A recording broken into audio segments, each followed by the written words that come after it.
What's going on, guys? DiscoWarlock here with another For Honor video. In the beta, I talked about what I wanted to build my Warlord like and how I played it, and that's what I'm just going to overview in this video. I'm just going to give a quick overview of what feats I recommend and what I use, and also gear stats, now that the game has released. So let's just take a quick look. Either loadout for me works, so I'll just start with this one. Let's go over the abilities. So feats. Again, I run all passives just because sometimes I forget that my feats have unlocked, or just certain things that I'd rather just not think about. And so yeah, let's just jump. So speed revive, I could see taking this feat in maybe an elimination round, something where you need to get your allies up rather quickly. Rush, I personally don't see myself using it. And Deadly, the one that I use, attacks deal more damage. As a Warlord, you don't deal too much damage, like I had said in the beta video. So by using this passive, you'll able to increase your damage output by quite a bit. Now, for these ones, Bear Trap, I've seen a couple people use it in game. I personally, maybe you could use it on Dominion just before someone goes to capture a point, something like that. I personally don't see myself using it. Juggernaut, I have used in game. They've increased the slow, or your movement, or decreased your movement speed, I should say, by quite a bit. Your guy pretty much walks at a rather slow pace, but you don't get hit by a lot either. You can take a ton of damage, but if you got 3 guys on you, you're not going to get anywhere anytime soon.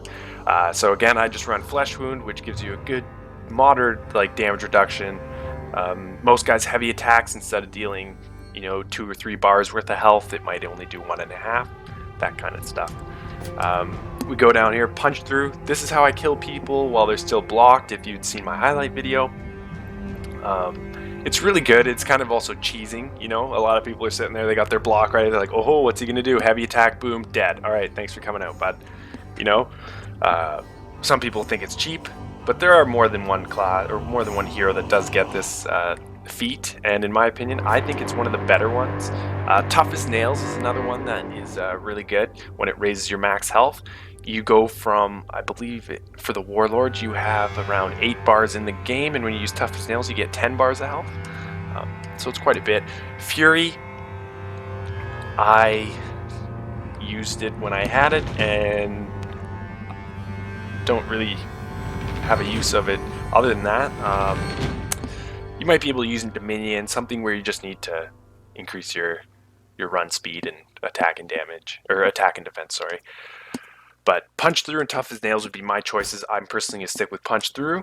Now, this is the biggest toss-up. When you make it to feat level 4, Auto Revive has helped me in so many situations. We're in an elimination game.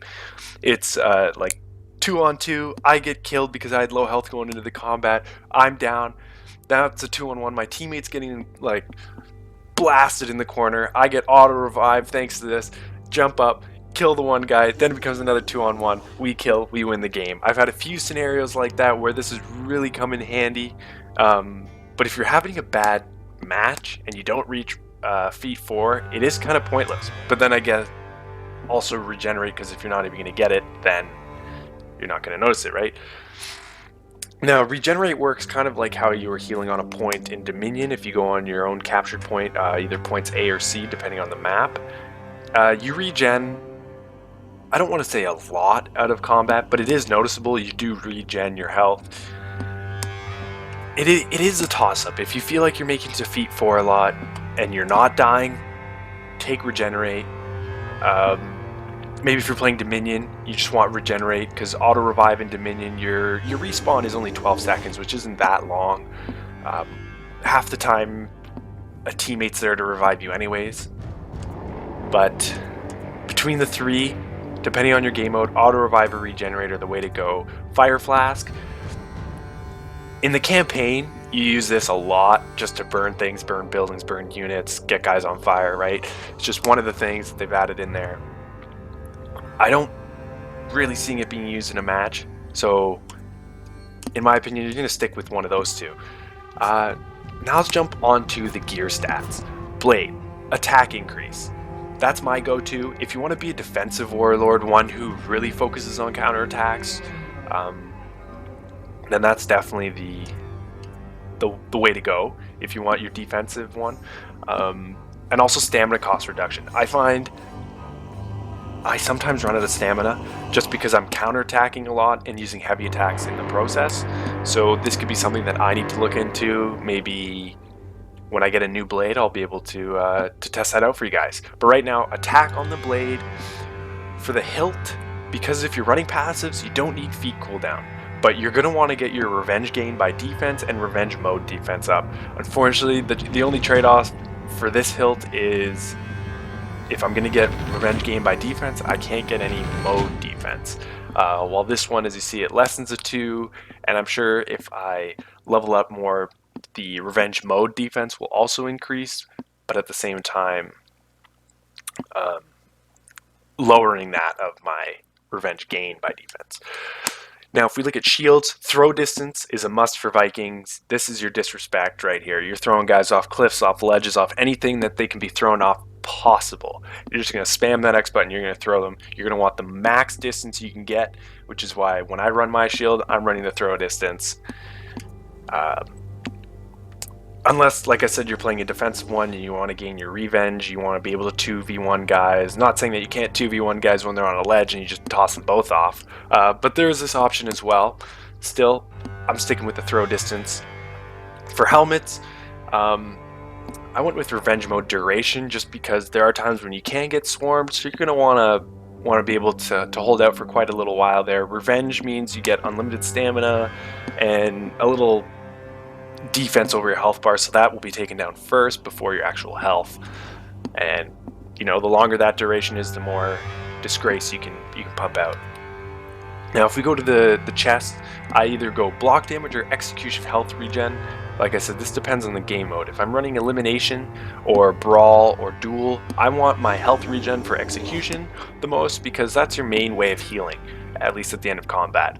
Block damage, though, it's good in games like Dominion, or if you do kind of want to mix it up a bit and maybe play a little more defensive, then in elimination rounds or skirmish rounds, the block damage is also great. Now, I'm running either or for this, and so far they've both been working really well for me. And now onto the arms. Stamina regen. It kind of sucks that if you want block damage resistance, your stamina regen is going to go down, because I would like those two going up. Revive speed, in my opinion, I don't find myself reviving too much. I do try in elimination rounds, but for the most part, most people just get executed. So for me, the block damage resistance, is the way to go. Now, I hope you guys enjoyed this little quick overview, just going over the feats and gear that I personally wear.